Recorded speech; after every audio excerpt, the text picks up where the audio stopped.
past 14 years, I have been making the exact same mistake when I go backpacking. And in this video, I'm going to tell you what that mistake is, why I keep on making it despite knowing that it's a mistake, and what I'm going to be doing to prevent myself making it in future.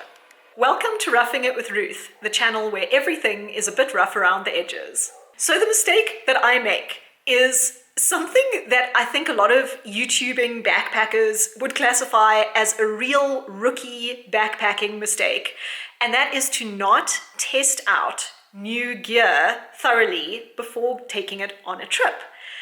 And I think when I started out making this mistake, when I first started backpacking, it definitely was a rookie mistake. I just did it because I didn't know that I needed to test out gear thoroughly before going backpacking. But after 14 years, that is no longer a valid excuse. I definitely know that I should be testing out gear when I take it backpacking, but I don't do it. The reason why I don't do it, I think, boils down to three things, really. The first one has to do with time.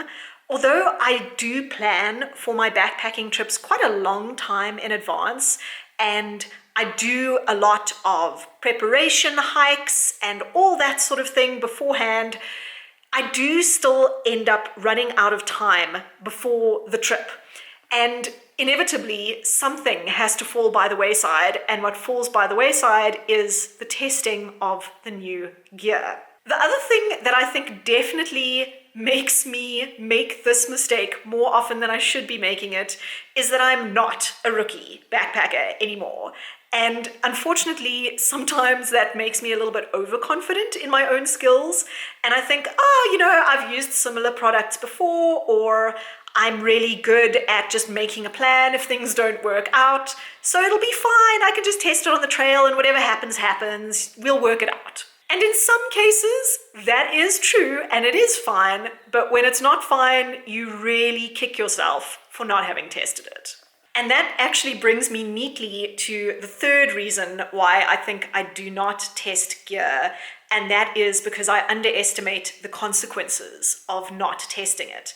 Because I've now taken so much new gear out into the backcountry without testing it, and I have been able to make it work, and when things go wrong, I have been able to manage it, and therefore in my own head, I downplay the consequences of what might happen if I don't test out that gear. The main thing that I now want to do is make sure that I do not make this mistake anymore. And that is pretty difficult because I know intellectually that I should not be doing this and I should be testing gear, but that knowledge on its own doesn't seem to work to motivate me to actually test out the gear. I can't just tell myself to try harder and be better about testing out gear.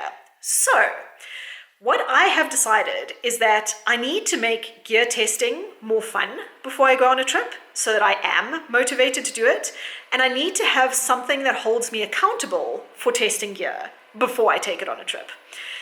And luckily, I have a YouTube channel where I do post gear testing videos. So what I have decided is before I am allowed to take a new piece of gear on a backpacking trip, I have to make a video testing out that gear and post it to my YouTube channel. And I think that will hopefully motivate me to be a bit more consistent about testing out gear in the future. Let me know if you have your own tricks for forcing yourself to do something that you know you aren't great about doing when it comes to backpacking. Or just tell me in the comments if you have made some mistake over and over again in your backpacking career. Thank you so much for watching this video.